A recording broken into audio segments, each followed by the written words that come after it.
So this is Kim Kardashian at 12 years old and her sister Courtney at 13. And this is a picture that I took in 1992 when I was making my first book, Fast Forward, about kids growing up in LA.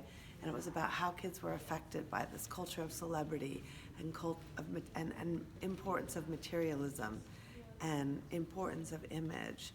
And I was photographing all kinds of kids in LA and going to parties and going to school and photographing them in a lot of situations. But this picture wasn't in my book and it wasn't important at the time. And it was only when I went back when I was working on Generation Wealth and went through more than 500,000 pictures to make this work that I found this picture in the outtakes. And at that point, I was very excited to find this picture of Kim young because she has since become a cultural touchstone in my work because they are kind of like the leaders in making people want things. That what I realized is that people they used to want what their neighbors had.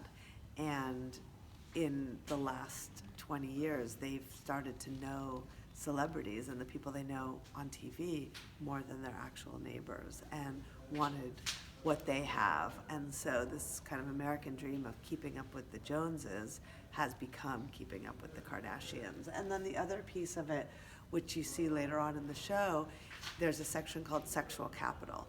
And Kim Kardashian is a perfect example of somebody who has used her sexual capital to make great wealth.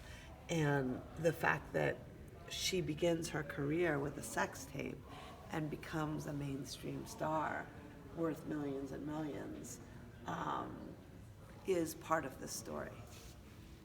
And this is Kim Kardashian at 28 years old, surrounded by the paparazzi that follow her every day, but probably that she's tipping off to say where she's going because here she's just shopping.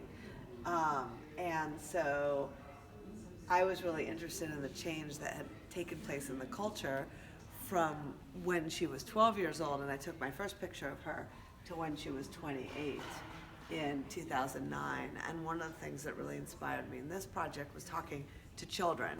And when you ask kids what they want to be when they grow up, a lot of times they say rich and famous. Of course, Kim is the person who's famous for being famous, but for most people, being rich and famous is not a job description.